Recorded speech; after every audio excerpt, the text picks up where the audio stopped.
Hi there, my name's Simon Drew, and I'd like to welcome you to the Practical Stoic Podcast, where I give you practical Stoic advice for modern times.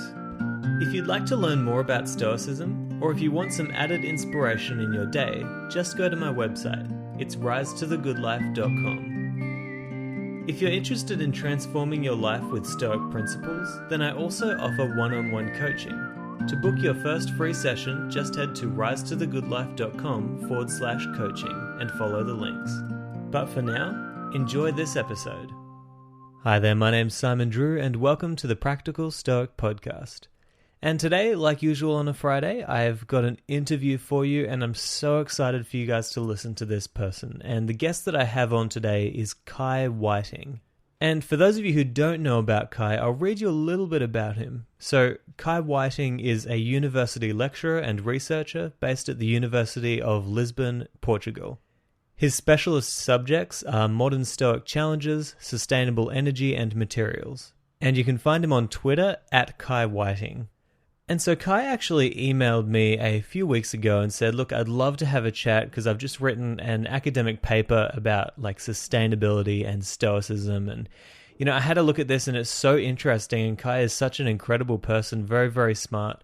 And I thought this would be such a great conversation. And, you know, I think that the best thing that you guys can take away from this conversation is how to make better decisions in your life through the lens of Stoicism. And so, you know me, I don't want to talk anymore. I just want to get straight into the interview. So without any further ado, I present to you Kai Whiting.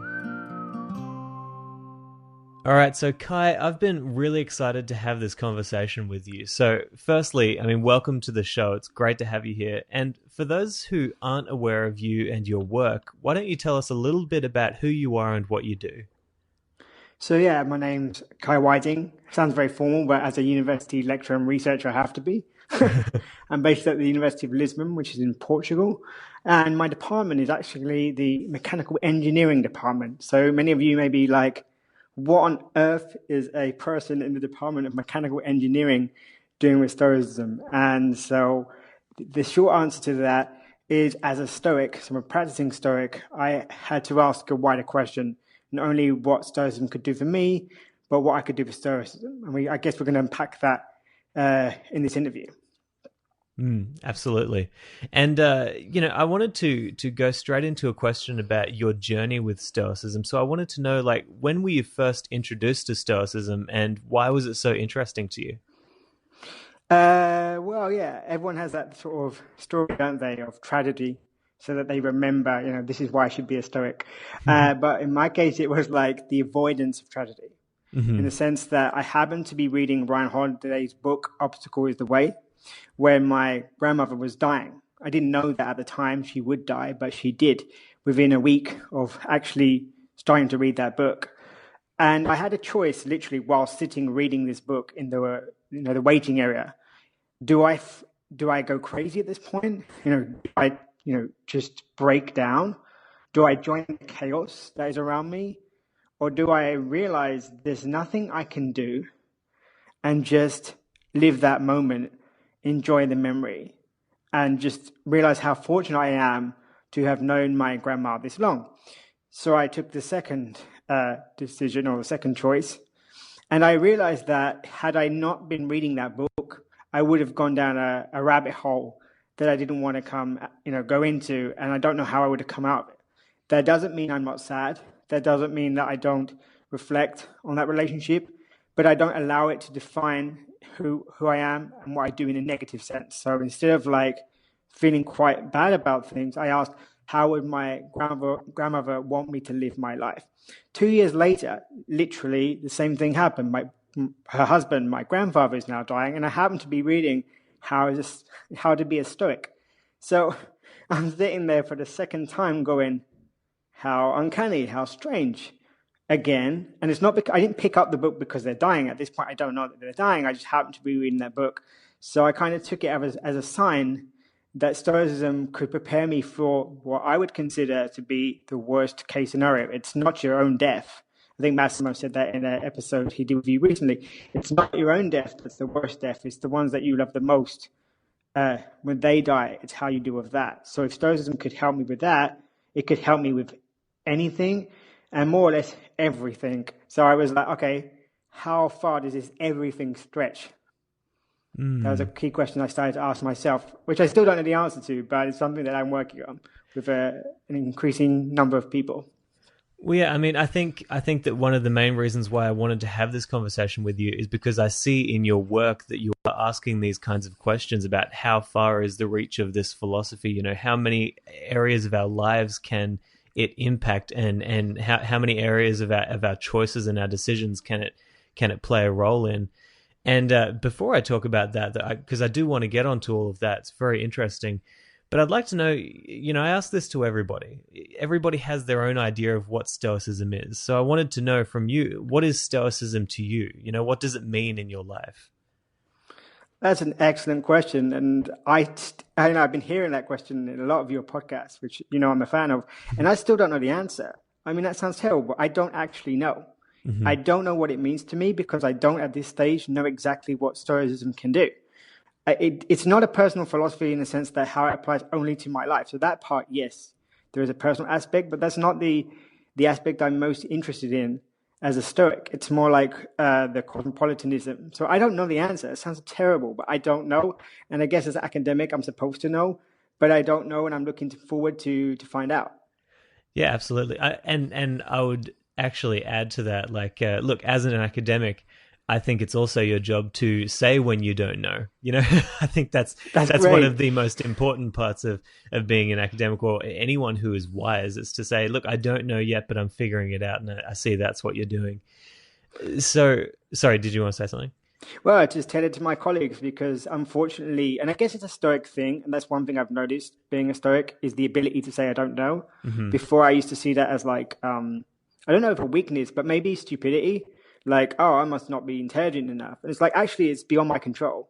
If I don't know, there's a reason for it. Either I'm actively being ignorant, which is obviously not a virtue, it's the opposite of prudence, or I'm working towards it. I'm progressing towards whatever that is, and I don't know because it's beyond my control. I haven't met the people I need to meet to know, or I haven't put in enough hours, or I'm not looking at it the right way. So Stoicism kind of helps me recognize that fact, which I didn't before, and I felt really uncomfortable at saying I don't know. But Stoicism's like, you know what? I'm a Stoic, and I don't know, and it's my calling as a Stoic to state when I don't know, because I have to be grounded in the truth of nature and reality. And if I don't know, I should say it. Otherwise, I'm not being virtuous. So, yeah, that's a new thing for me, but it's really important, and I wish more people in the academic world and outside of it, when they said they didn't know, they would say it, because it's not very common.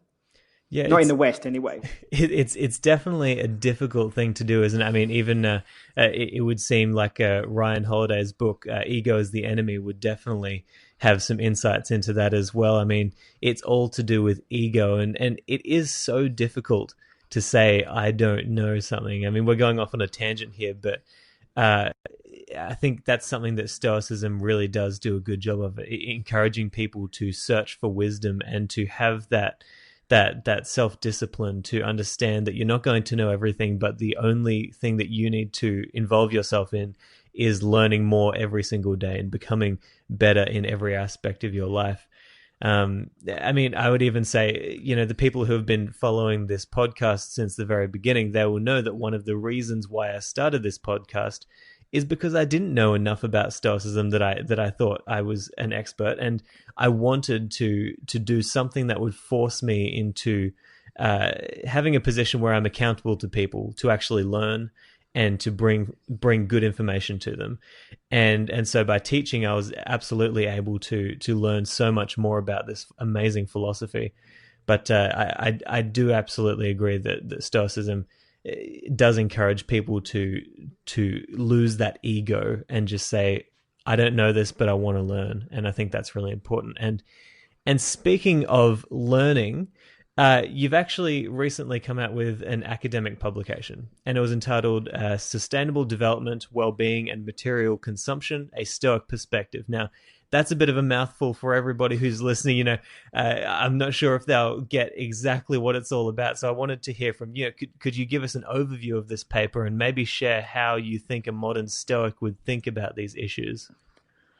Yeah, it is a mouthful, and unfortunately in the academic world they quite like it. But in a nutshell, it's like, if I have to put sustainable development in a Stoic framework, how would that look?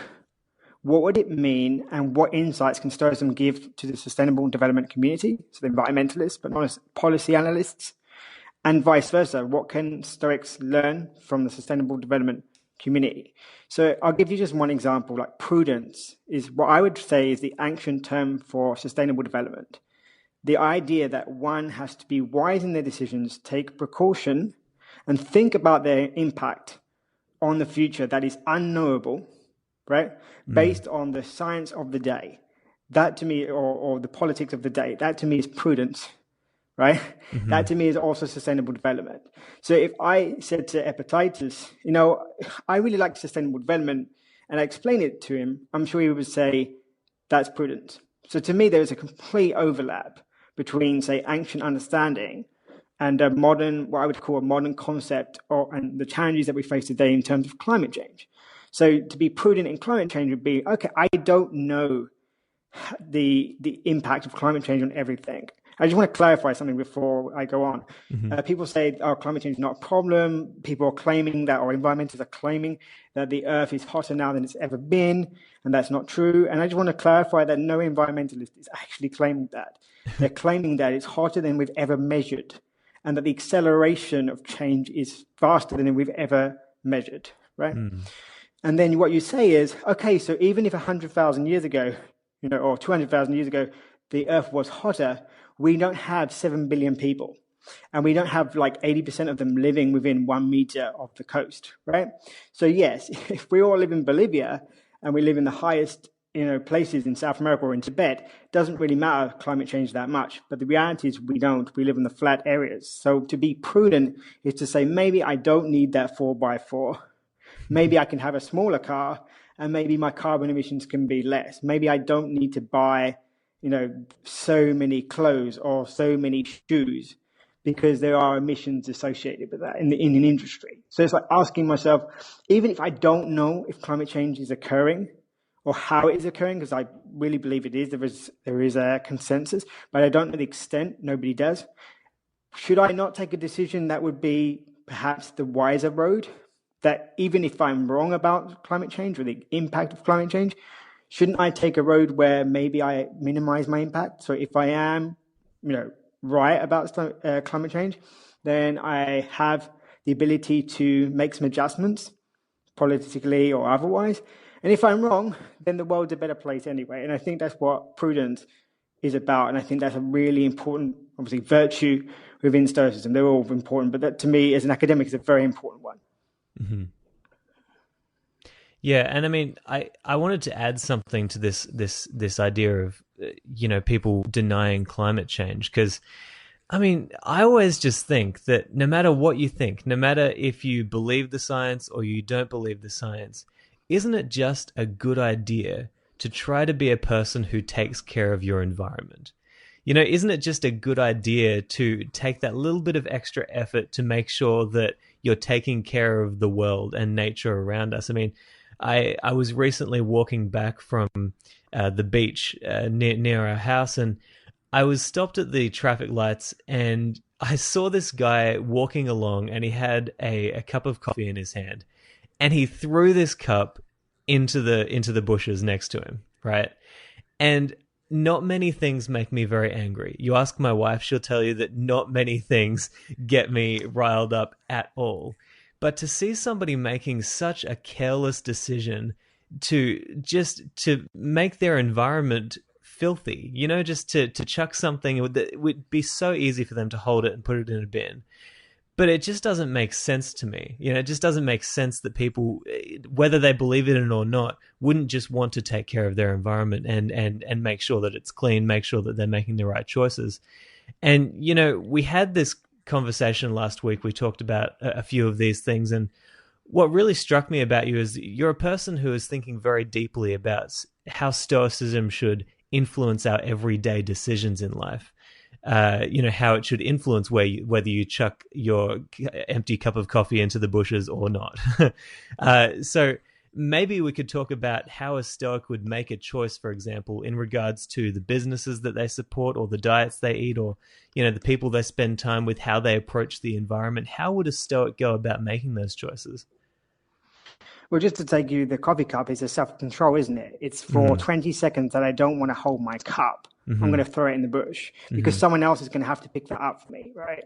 That's the thing. If everybody does it, it sounds utilitarian, and it wasn't a utilitarian argument that if everybody does it, then the world is a complete mess. So I think it depends on your station. In a coffee cup, there is no excuse at all to do that. So in a very simple way, in Stoicism, that is not permissible to just, with lack of care or consideration, with lack of self-control, just throw something in the bush and expect, in the environment to break it down.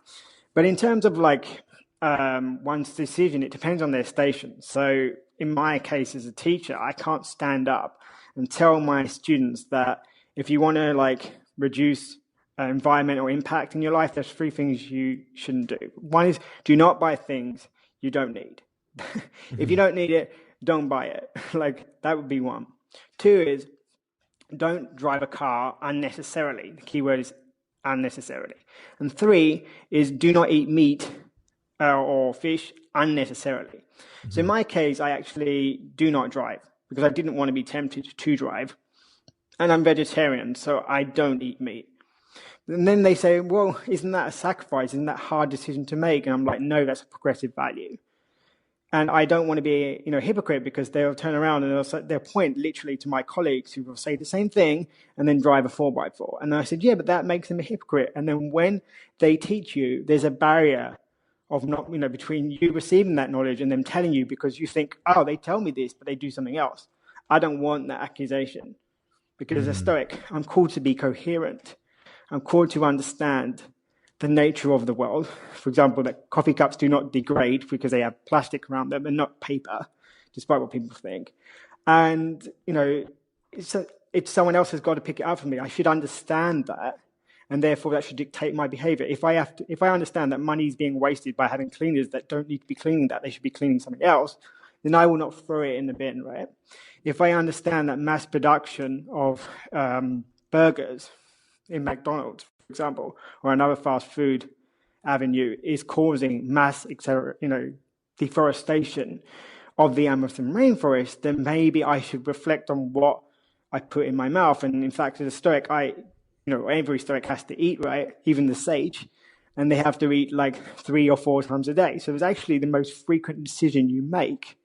So if you recognize that the way that mass consumption, at least in the food industry, is working, which is not necessary to your interest, which takes away from small farmers, gives it to massive companies that create pesticides, insecticides, so again, destroy the natural world and the natural cycle. Once I understand that, I then have to reflect on my food decisions. And then when I'm eating that burger, I'm basically either choosing to advertise a certain way of life or a certain chain of events or not. So if I eat that burger, what I'm saying is not only that I like meat, but what I support. So as a Stoic, I have to ask myself, would I like to be caught in public, eating this? And then people say, you said virtue is really important, and yet you are investing as a consumer. You're investing, okay, you're not investing in their shares, you're investing in their product. You're investing in behavior, which is not necessarily Stoic. The easiest example is the Volkswagen Dieselgate scandal, where they got caught 3 times lying about nitrous oxides, which are very damaging to children under 5 and kill them due to respiratory conditions, including asthma. So if I buy a Volkswagen tomorrow, what I'm doing is advertising that product as I drive around. I'm also saying that it's okay to lie. I'm also saying it's okay to gas monkeys, because that's what they did very recently, after being caught, to try and build a better cheat device. I'm saying it's okay to break US law. I'm saying it's okay to lobby against the government for weaker controls. I'm saying it's okay to bombard Northwestern University with mixed and confusing materials that they think that it can't possibly be a cheat device. It must be their tests that are wrong. So as a Stoic, you have to ask yourself, what is it I want to stand for? What is it I want to say? How do I want to be coherent? And how do I want to show the rest of the world that I am coherent, or I'm striving to be as a Stoic, the key word being striving. So I'm not saying like don't have your car.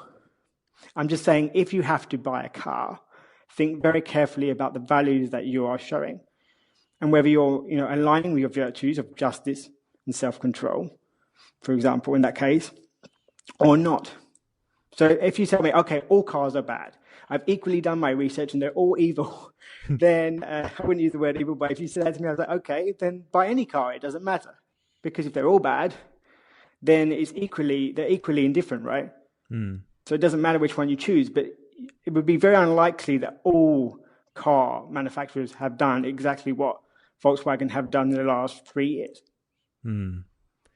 Yeah, and I wanted to point out to the audience, so you're talking about the Volkswagen scandal there, and when we had a conversation last week, you told me to go and watch the documentary on Netflix called Dirty Money, and I want to recommend to everybody listening to this podcast, if you want to understand on a deeper level the level of corruption in our modern times that has been going on. I'm not doing like an activist sort of recommendation here. I'm not saying you need to boycott everybody. I'm just saying I watched this documentary. As soon as I watched the first episode, I binge watched it for the rest of the week. It was incredibly interesting. So I think if you're interested in that sort of stuff, then definitely go check it out. It's called Dirty Money on Netflix. But what I'm also hearing from you here is, I want us to talk about a few parts of that, because this is something that is always incredibly divisive. It doesn't need to be, but it comes off as divisive when, I'm sure you dislike these kinds of people just as much, the kinds of people who would come out and say, veganism is the only lifestyle that you should be living, and if you're not living this lifestyle, then you're killing the planet and you're a terrible person, or if you don't do this, then you're a terrible person, or if you don't make this decision, then you're a terrible person. And I would hate for people to get the idea that that's what we're saying here. But what I'm hearing from you is that if you have a certain understanding, then you have a corresponding responsibility to make a decision based on that understanding, especially as Absolutely. a Stoic. So do you want to talk a little bit more about that? Well, you have an obligation. In Stoicism, the thing I love about Stoicism, there is no right. I don't have a right to anything. I don't even have a right to life. I can commit suicide to save my moral being, which obviously destroys my physical being, because it is the right thing to do. So, yeah, what we're saying is that you have an obligation as a Stoic to understand the nature of the reality around you. To take the car decision, I don't need to really know, unless I am an academic in the environmental world, whether Volkswagen is bad or good, because I don't drive. But the minute I choose to drive and choose to buy a car, then I have to, as a Stoic, explore my obligations within that. So in terms of veganism, I've had this debate quite a lot last week and the week before, as you know, Simon. And the one thing I will say is that animals don't have rights because humans don't have rights. Nobody has rights, right? So I do find it very difficult when people say, oh, well, if you're not a vegan, then you're not saving the world. I'm like, well, it depends on your station, right? It depends on where you are in life. And it depends how much research you've done. For example, if I decide that I'm going to be vegan and I eat a lot of soy, and that soy comes from Indonesia, then I'm actually killing orangutans, right? That's reality. So when I buy soy, I tend to buy soy produced in Italy, right? So that's a decision that I make. I don't differentiate between plants and animals in that very strict way based on scientific classification, but more on sentience. So, for example, I encourage people not to eat pork because of the sentience of the animal, right? Much more, pigs are very intelligent. So I say, as a Stoic, we really appreciate rationality. And even if we don't recognize that animals have the same level of rationality as we do, if we do recognize there is a grade, and it is a question if you do or you don't, then you would recognize that pigs are very intelligent creatures, and perhaps eating them isn't the best option. Same as dolphins. I actively discourage people to eat tuna because of the impact on dolphins. Even when they say dolphin-friendly tuna labels, they only have to support 2%. So 98% of the catch can still be unfriendly towards dolphins, right? So what I would say to a Stoic then is, if you really want to eat tuna, then do your research on which companies fulfill that promise of really dolphin-friendly tuna, because there are some.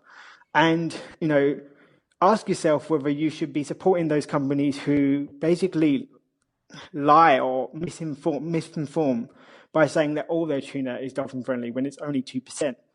So I think the extreme position of, say, a vegan saying that, oh, you should only be vegan is not, firstly, it's not very helpful. And second, like, people are all progressing.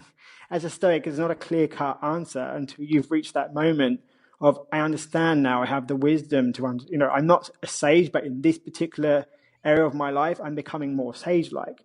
And I ask Stoics to take a progress approach and say, look, I don't really like you eating like tuna. If you want to eat salmon, well, that's great. There's salmon farms. And this is the reason why I wouldn't like you to eat tuna. But to simply blanket and say, the sage would be vegan, I don't know if the sage would be vegan. It would depend where the sage lives, for example. It would depend on what they're trying to achieve. They're trying to say, I don't know, build tribal relations, right? And the leader of the tribe says, oh, I have goat soup, because that's a very important dish in, say, Ghana. Are you going to turn down the goat soup because you're vegan, even though if you said you would take the goat soup, you could do more for that community? It would be a more virtuous decision because it would bring social justice to that area. That's just an example. And I think it's actually one that Aurelius makes. He becomes vegetarian and then he chooses not to, right, because of the political implications of being vegetarian at that time. So that's a really good example. I wish he had gone back, of course, being a vegetarian, but he had a very Stoic reason to not continue because he didn't want to be associated with a group of people whose main fame was being vegetarian. Yeah. If I could add something there, what I love about what you're saying is that each decision should be in the moment. If you decide that you're going to be a vegan, that's fine. Don't come out and be one of these people who's like, if you're not a vegan, you're a terrible person. But if there are circumstances where you decide that the more virtuous decision for me to make here is to actually eat this meat, it doesn't make sense, but in a way it does make sense because I'm going to be able to make better decisions as a result of this, then you make whatever is the better decision. And I thought it'd be interesting to actually point out to people that something that I've been learning about the Stoics lately is, firstly, Musonius Rufus has an amazing passage that he spoke where he was basically talking about the correct diet to eat. And for anyone who's interested in that, I should actually post it up in the show notes along with the journal that you wrote.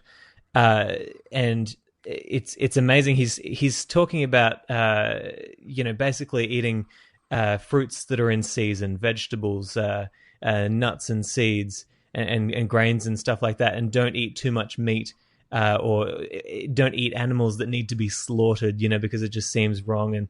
And then you even look at Seneca, who spent about a year of his life as a vegetarian as well.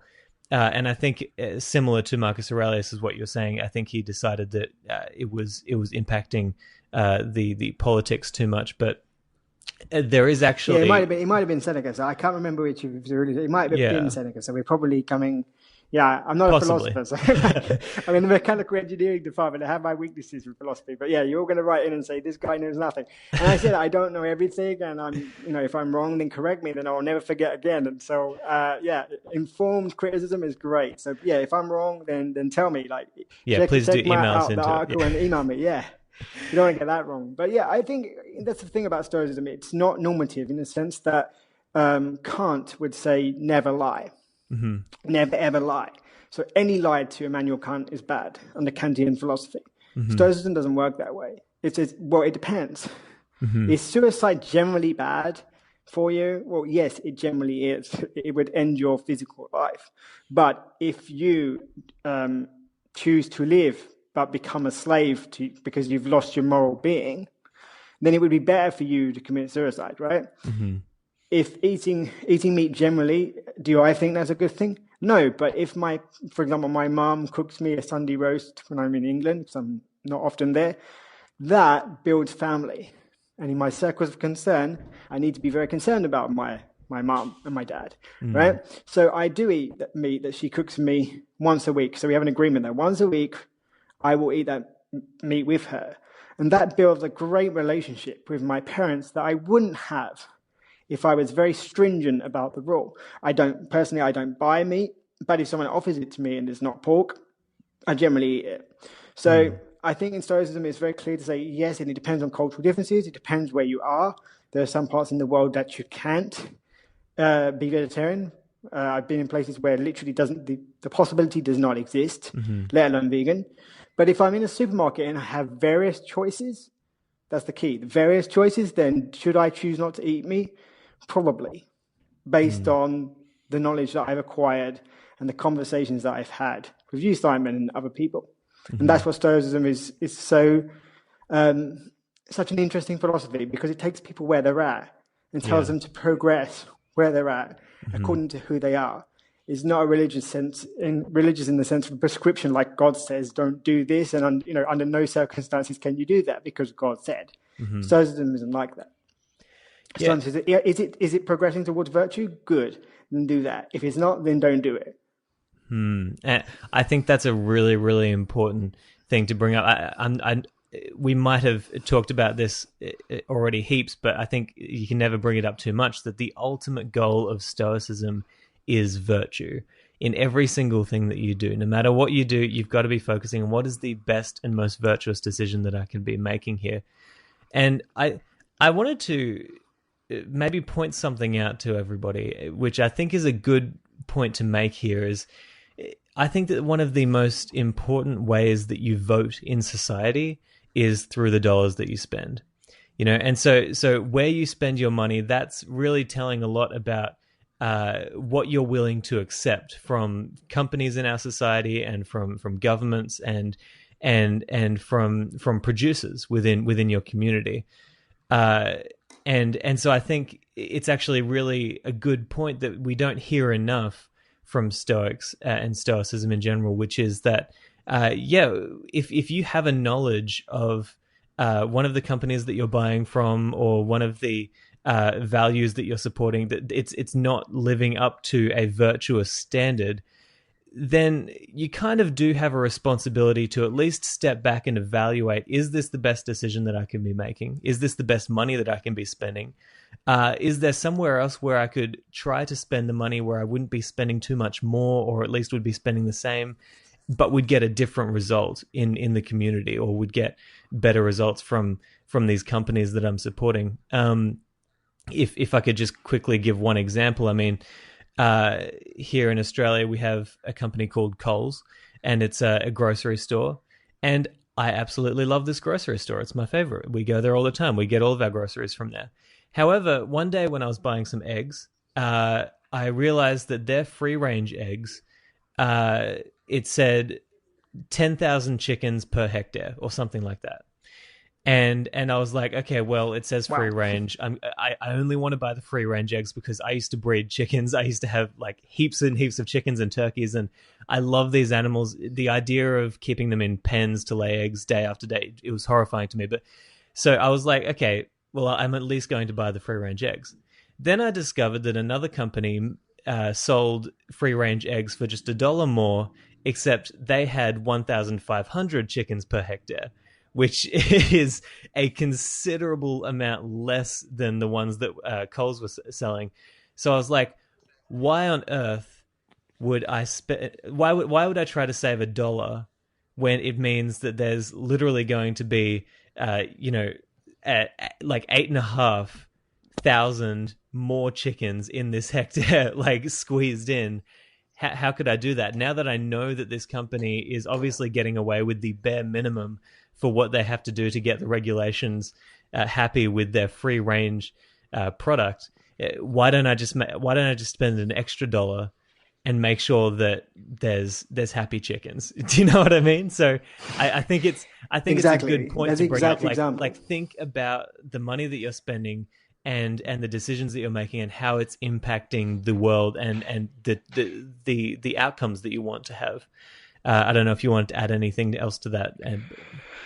I think that's the perfect example, and I think I make this distinction between values and virtues. So virtues in no way is injustice ever going to be correct. In no way is greed, which is a lack of self-control, ever going to be correct, right? Mm-hmm. That's how I look at the virtues. Ignorance is, at any point, is ignorance a good thing? So you can ask those questions and you say, then my virtues drive my values.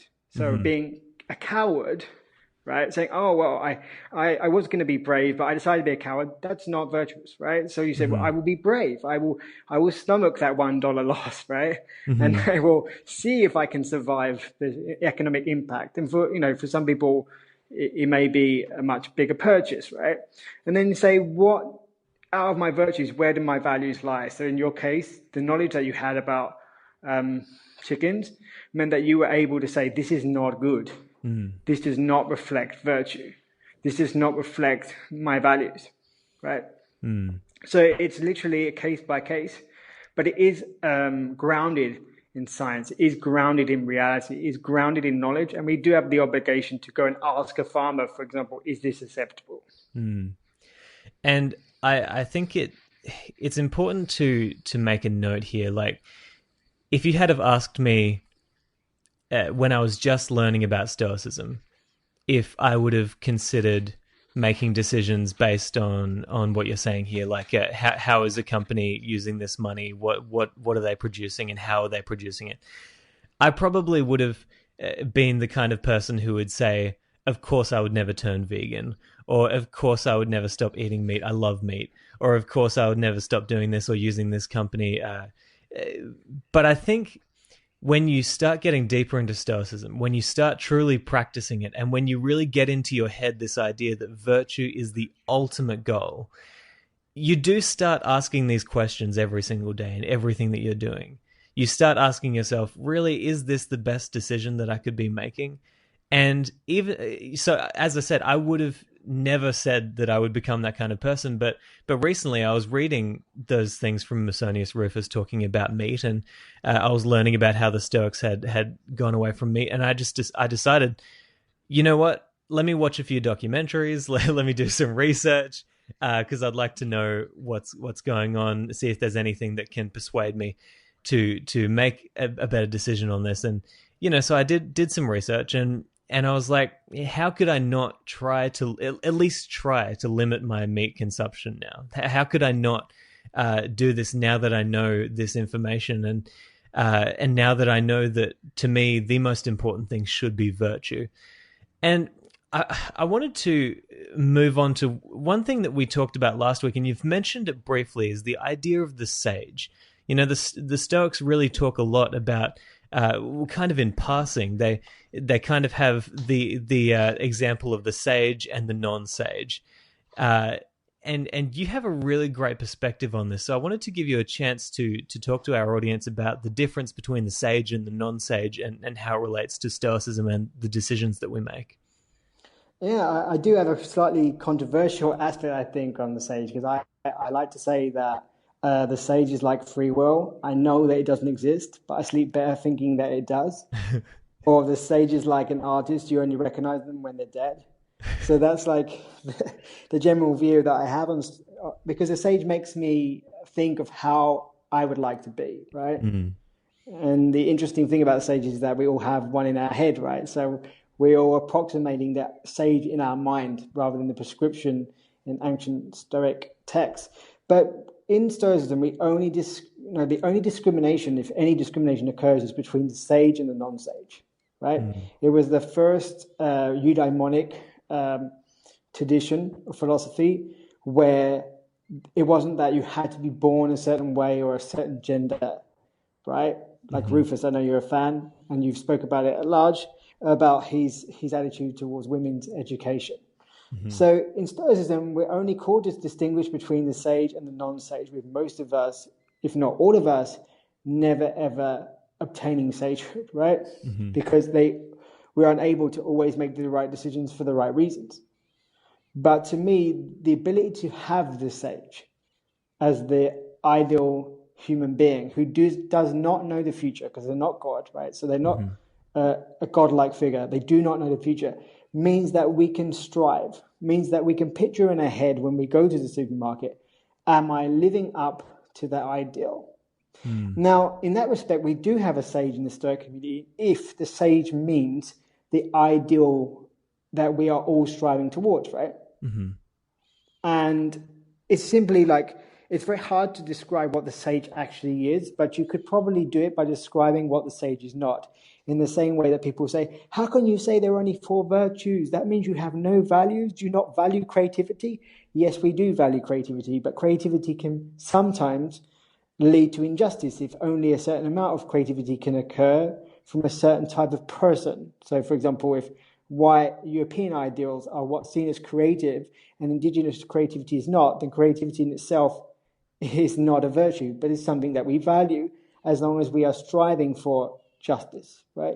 As long as we're imposing upon ourselves self-control. So I asked myself the question, would the sage, taking a very good example of the eggs, would the sage who happens to be a farmer, right? Because you don't have to be educated in an academic sense or be a philosopher. Would the sage who is a farmer, who intricately knows how chickens operate, would they buy the eggs where there are so many per hectare, where they know that that chicken's life is not necessarily the best? The answer to me personally would be no. Would the sage who works as an engineer believe that the engineers of Volkswagen came up with the cheat devices and by their own admission, on their own accord? Do I believe that as an engineer, knowing how engineers work?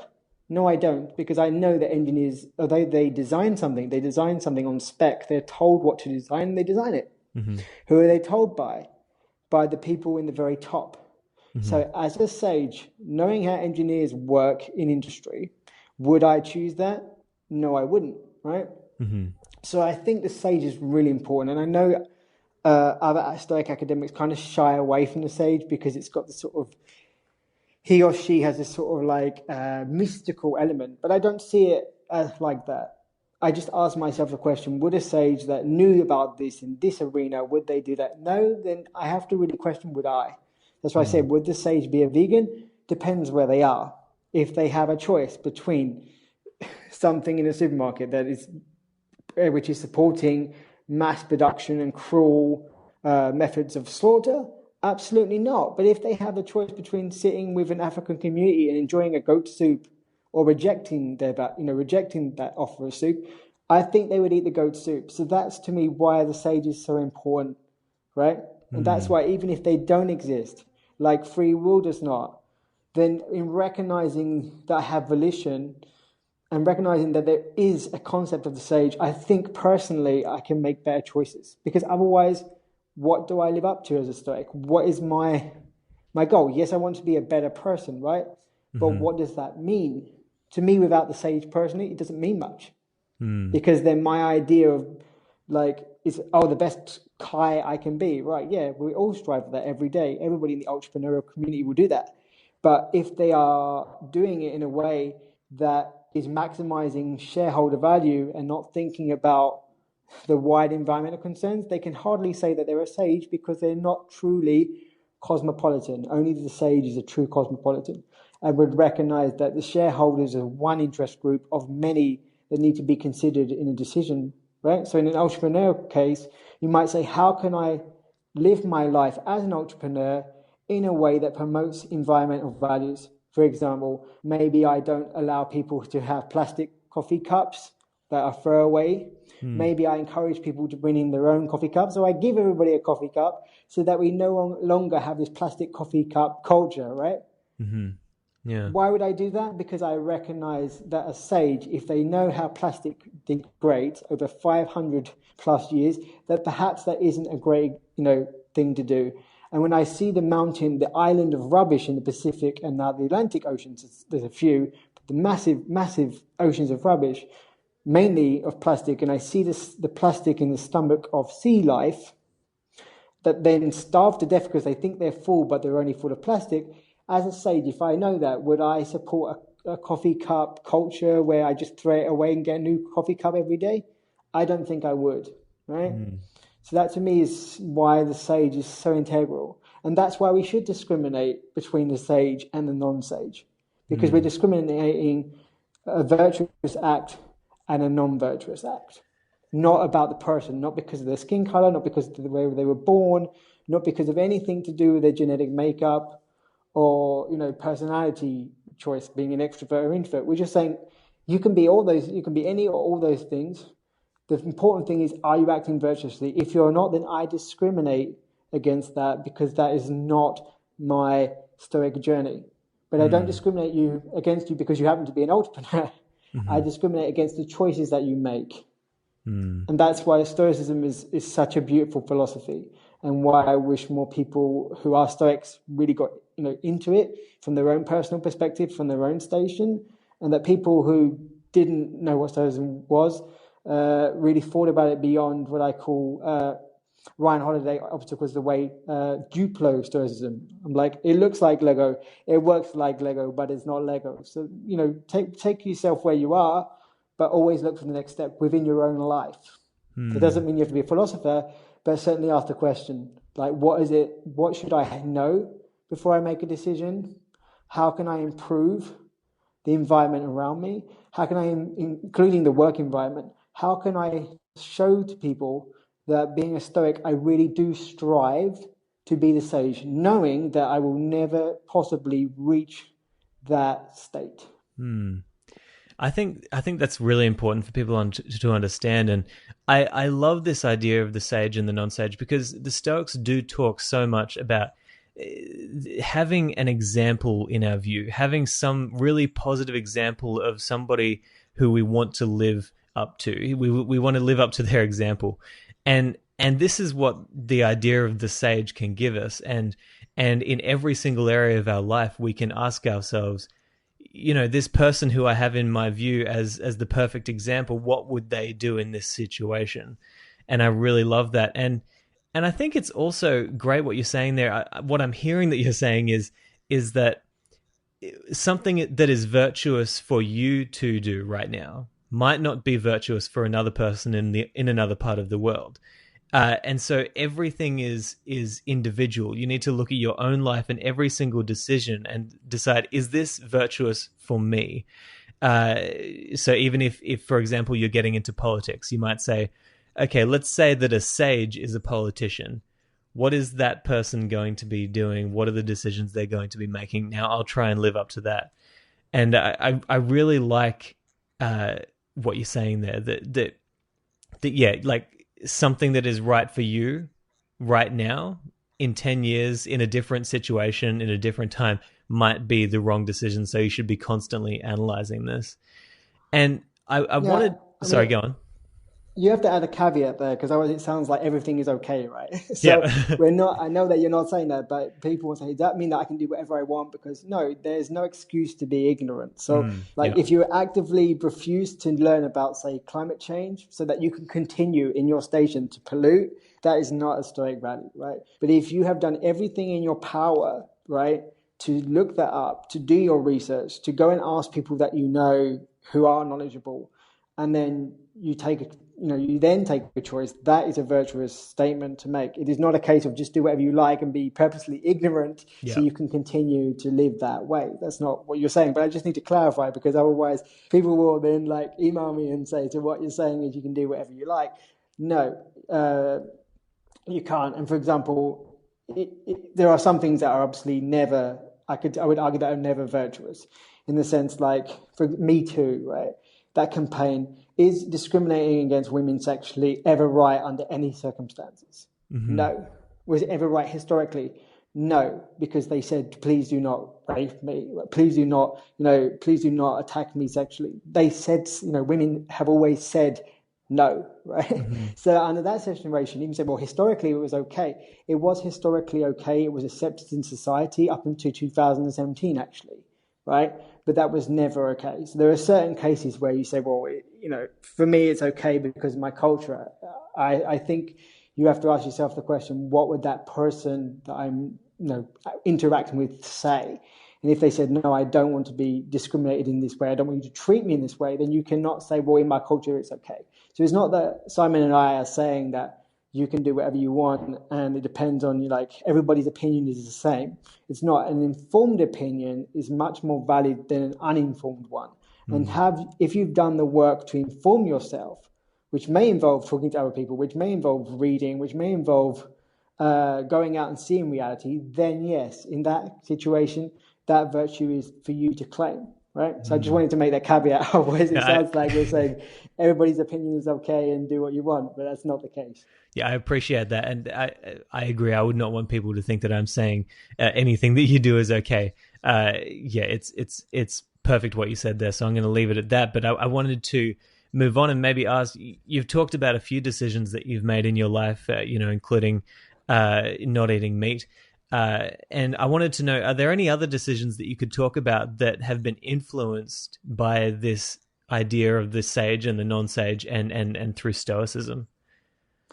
Every single day now, every single day, what I research, how I interact with people directly or indirectly, how I present myself, because I feel like I have a Stoic t-shirt on, because sometimes I'm the first person, or often I'm the first person they've ever met who would actively claim to be a Stoic.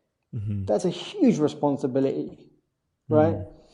It's not a religion, so you have to say to somebody, well, there is no rule book. There are a few handbooks, but there are no rule books. And so every single day I make a decision to be more virtuous or to understand what virtue means. So we did a paper about are Neanderthals rational, right? Which hopefully you invite me back on when it finally comes out. I had no idea what Neanderthals were like. I'm like, would we put Neanderthals in a zoo, right? That was the first question they asked. As a Stoic, would you put a Neanderthal in a zoo?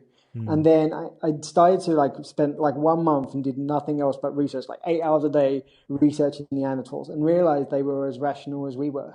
They could communicate. They created art. They buried their dead.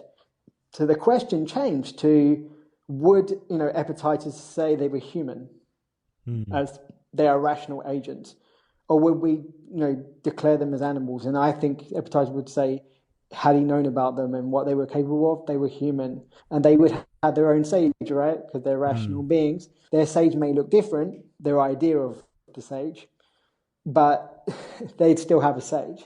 So even if I don't know, I no longer, as a Stoic, allow myself the beauty of ignorance, right?